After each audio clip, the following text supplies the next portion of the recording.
Hello hi friends. చూడండి ఇగో ఆమ్, ఏం చేసినామంటే యూరియా సంచులు దొరుకుతలేవు కదా. ముందే తీసుకొచ్చి పెట్టినాము. ఒక 4 సంచులు ముందే తీసుకొచ్చి పెట్టినాము. అయితే గుడిసెలు వేసినాము. ఇది మంచిగా పరద తాటిపత్రి మంచిగానే కప్పినాం. కానీ అయితే వర్షానికి బాగా వర్షం కొట్టింది కదా.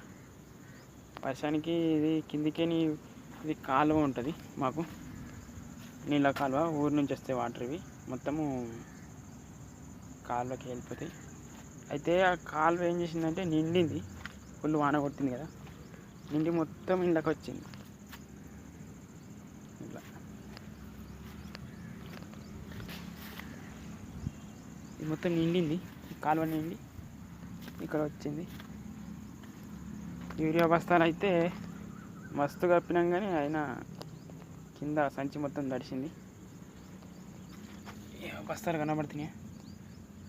2 తాటిపత్రులు కప్పినాం, ఒకటి అది బ్యానర్ కప్పినాం, చిన్న సంచులు పెట్టినాం. ఇక్కడ నీళ్ళు చూడండి, నీళ్ళు అయినాయి.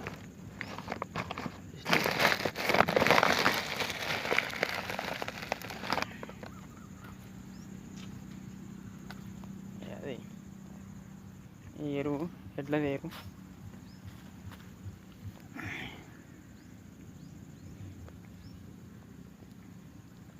ఇక్కడ ఇది మన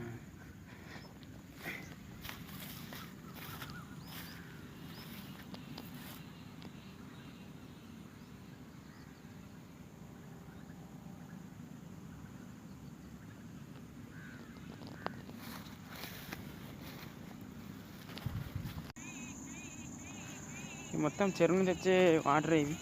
చెరువు నుంచి వచ్చిన ఊరి నుంచి వచ్చే వాటర్.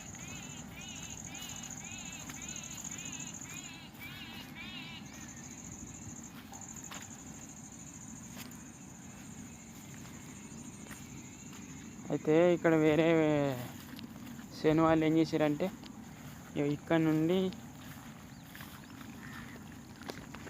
ఇక్కడ వేరే వాళ్ళది ప్లేస్ అది, అక్కడ నుంచి ట్రాక్టర్ తీసుకొచ్చి వీడినే మొత్తం నీళ్ళు పోయేటట్టు, ఇక్కడనే మొత్తం నీళ్ళు పోయేటట్టు చేసారు. చెర్లకి ఇక్కడ నుంచి ఏం పోకుంటాయి వాటర్. అక్కడ లాస్ట్ కనబడుతుందా మీకు? నేను చూస్తా. ఈ చెరువు తెల్లగా కనబడి ఈ వాటరే. అక్కడ ఆ చెరువు ఏం చేస్తుందంటే, ఆ చెరువు నిండడానికి కారణం ఇదే, ఈ కాలువ. ఈ వాటర్ మొత్తం ఇక్కడ నుంచే వెళ్ళిపోయినాయి, మొత్తం అక్కడ చెరువు నింపింది.